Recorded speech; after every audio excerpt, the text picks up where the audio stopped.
Hey guys, Mr. Gardner here. Today we're going to be looking at and continuing our dive into solving word problems.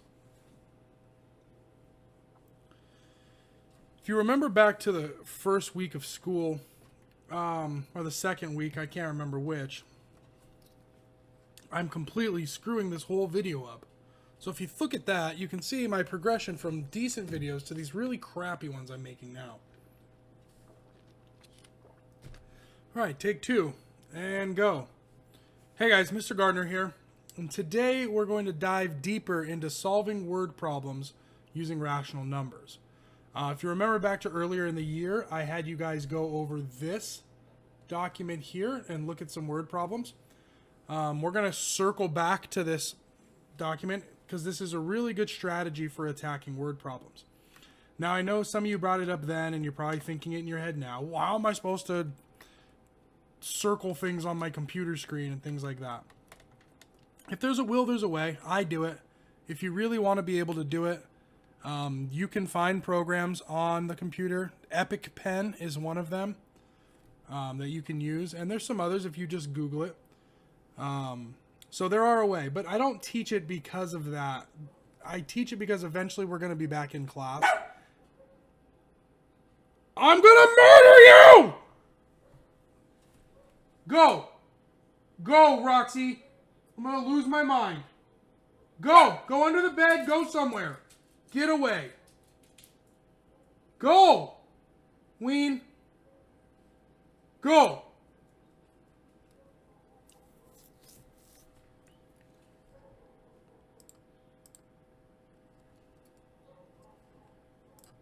Everything's fine. Everything's wonderful. All right, take three. Hey guys, Mr. Gardner here. And today we're going to be diving deeper into solving word problems. We're going to go back to earlier in the year when I showed you guys this really good strategy for word problems that I call cubes. Okay, I know a lot of you were thinking then, and you're probably thinking in your head right now, how am I supposed to use this strategy on my computer? Well, there are ways. You can look up some programs. Epic Pen is one of them that lets you write on your screen. But I'm sure if you just do a little 3-minute search on Google, you can find some. All right. But I don't teach it just for using on the computer to do word problems. Eventually, we will be back in the classroom, and eventually we're going to have to look at these again on paper. So it's just a really good strategy to know while we're working. Okay. And you can also write these things down on paper while you're at home.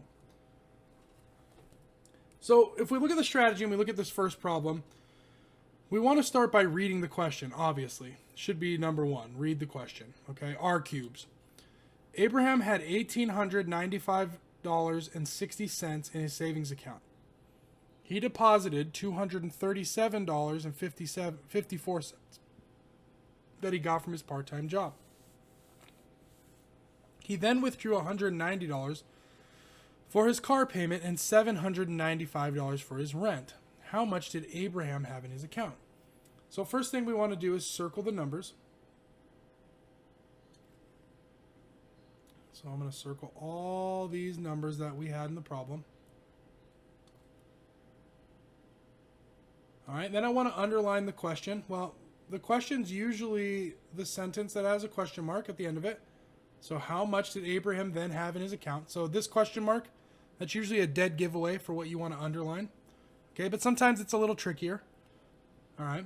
We want to box keywords. Okay, so had, that kind of helps us. We can box it because it does tell us that something we have to use. Deposited.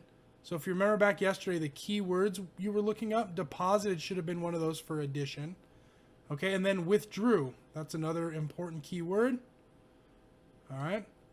First comment, and we can just box this one because and tells us we're going to be doing something with these two numbers. Okay, and then have in his account. So then have is also important because that tells us we're looking for a total.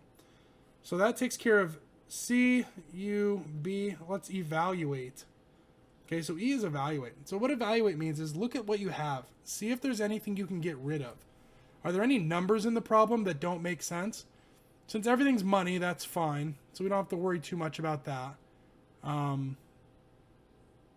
Everything else looks like it's there. It's good.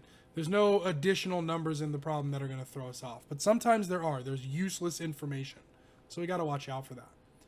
All right. Then we want to look at our keywords. So had, so we know this is a number we have, some amount. Deposited tells us we're adding. Withdrew tells us so we'll make a little line. It tells us we're subtracting. And means that these two numbers are going to be combined. So 190 and 795. We combine those because they're both bills. So he's paying bills, car payment and rent. So how much money does he have left? So now if we were to write like a number sentence for this problem, then we would have 1895.60. Okay. So we're still evaluating. Deposit is plus 237.54.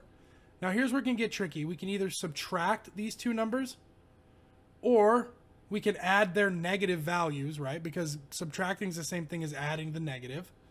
I like adding the negative, so we're going to say plus negative 190 plus negative 795.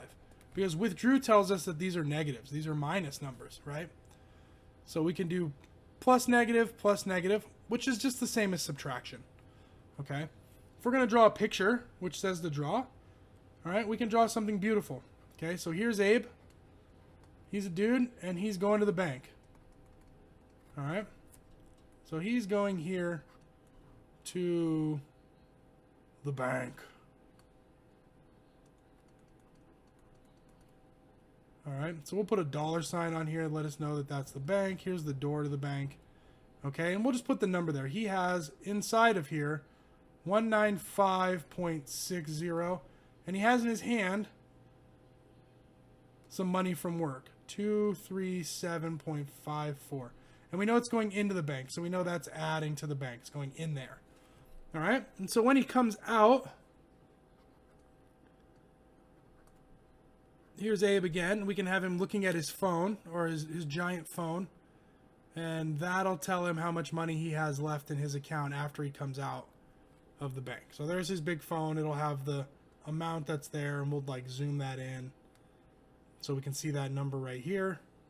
All right, and we know to get that number we have to add 1895.60, and we're going to add 273.54. So we get a 4, we get 1, bring my decimal down, carry the 1. 6 and 3 is 9. 9 and 7 is 16. 1, 8 is 9, plus 2 is 11. 1 plus 1 is 2. So we know that his cell phone's now showing as his balance as 2169.14.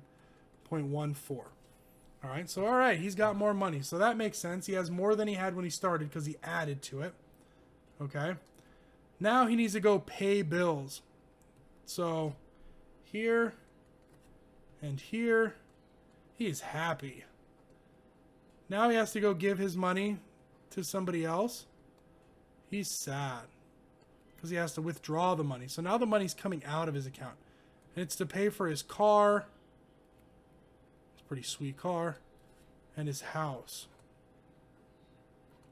All right, and we know by now that when you have a house and you have a car, these things aren't free. You have to pay for these things.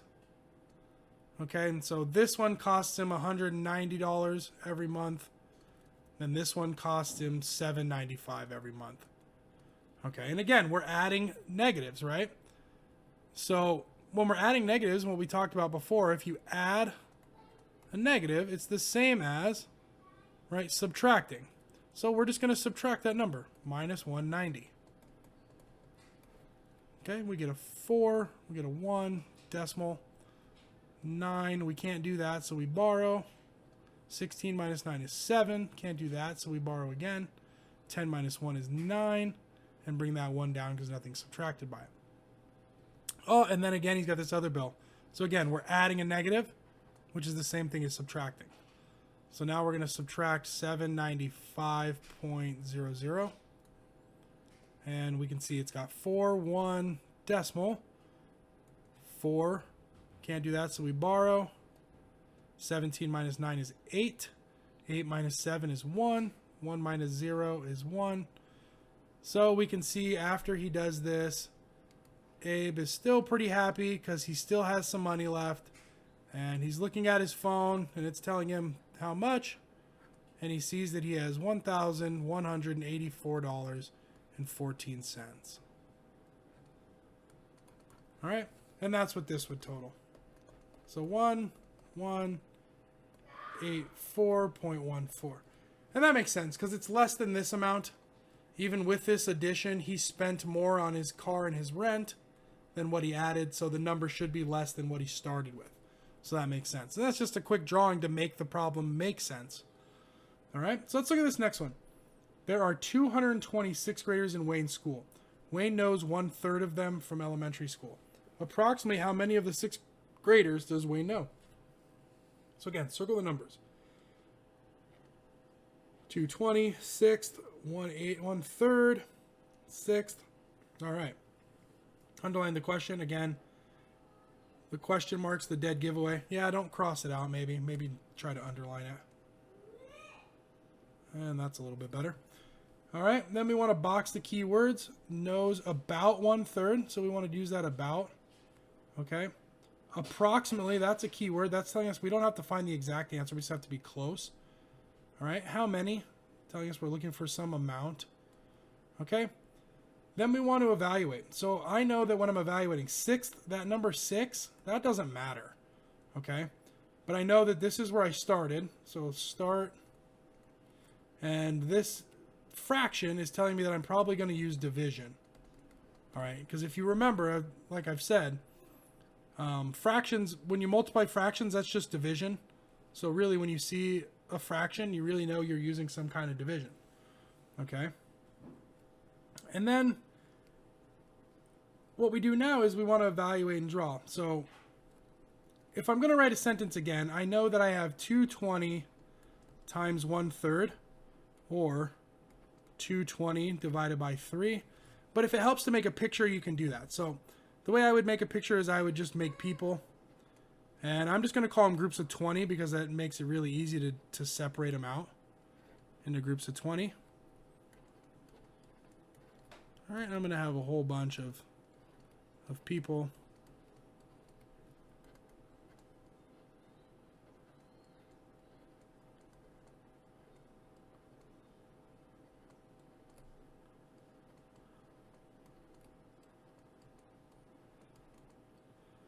So there's 10, so that gets me to 200. So 40, 60, 80, 100, 120, 140, 160, 180, 200, and then I'll draw one more guy. Right here, there's 220. So I've got enough dudes here to make up my 220, and it says he knows one of every 3. So we can just go like, okay, 1, 2, 3, he knows this 20 group. 1, 2, 3, he knows this group of 20. 1, 2, 3, he knows this group of 20. All right, and so we know from just that, he knows 60 plus, well, we need to know what's left here. So I've got 20 and 20, that makes 40. Okay, and again, if you wanted to do it that way, you could break it up into groups of 10 now. So 10, 20, 30, and one more group, 40. And again, it's one out of every 3, right? So he knows this guy. All right, and so there's another 10. So there's another 10 that he knows. But out of this 10, I don't know how many he would know. We could make 10. 1, 2, 3, 4, 5, 6, 7, 8, 9, 10. Okay, and then 1, 2, 3. 1, 2, 3. 1, 2, 3. He knows 3 more, so plus 3. And that's going to tell us about 73. So we're close to 73 people is what he knows. Now we could check that answer. And again, we're looking at an approximation, right? So 73 times 3 is 9. 219. Wow, so I approximated pretty close, right? If we were going to do the real math, I believe it comes to 73 and a decimal, 73.33333. You can't have 0.333 of a person, so 73 is about as close as you can get. And you can see here, I only did was draw a picture and didn't recognize what my picture represented and use those numbers, right? 20, 40, 60. Okay, I had this group left, so I remade them. 10, there's 10. All right, so that's 10 people. This one shows 60, and then I made 10 little guys, and I got 3 of those. And so there's that group, and together that made 73. And that's a really good approximation because, like I said, the exact answer is 73.333, but you can't have a third of a person.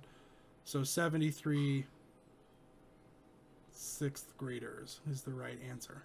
So you can see from the strategy, it's really nice. It lets you break down the problems, make sense of them.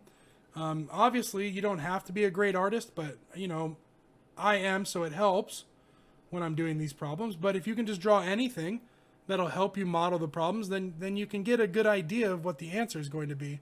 And it really helps you solve these problems and make sense of them.